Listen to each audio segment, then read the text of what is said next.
first of all, no one controls you and no one controlled me. However, you're right. The country has been invaded. We are under a foreign invasion, and it's important people understand this. So let's talk a little bit of history. It wasn't until we pulled back the curtain on the wizard and saw him react that we got to go a deeper dive. And in fact, at that time, I really had to pull back because I had to like learn more. We had to learn more about common law and trust law. So imagine you have 3 law forms and they only taught us one to keep us stupid. They taught us maritime. So all of the courts right now in America are maritime. They're administrative tribunals. They're actually trafficking you in every single court case. They're opening bonds in your name. They are money changers.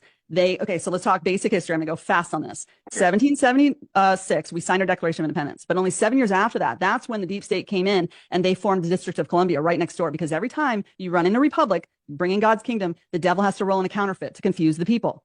Because a republic to the deep state is a very big threat, because they know we live in a consciousness reality. And so long as they can take our attention, they can take our freedom. So long as they can give us benefits and get us locked into a system that we're dependent on, they can take our freedom. So I'll tell you how they did it. They usurped our entire country. We think we live in the land of the free, home of the brave. No, we are not free here. What they did was they rolled in their corporation and they started ruling over us at the corporate level. But at the time, each of the forefathers had established their own republics within each state. So each state was its own sovereign nation. Think of Europe. It was its own country.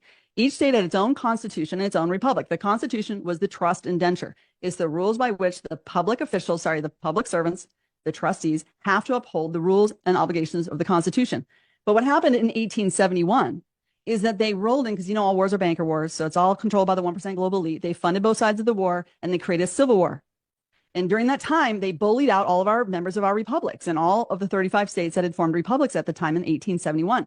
So you had a governor, a lieutenant governor, secretary of state, a treasurer, House and Senate for every single state. All of them vacated. And when they came back 7 years later, they came back as a corporation. So they changed the foundation of our country. And all they can do is lure your attention over here, because when the key word there is vacated. Those republics are still standing because a trust cannot fail for lack of a trustee. Trusts never die.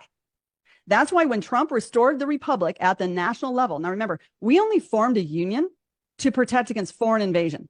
So we had only given power to the union to protect us against foreign invasion. Because what would happen if Great Britain came and took over Delaware and then we're all screwed? Does that make sense? We had to protect all the states in the union. So they were just wrapped in a bubble. But see, Trump has limited power.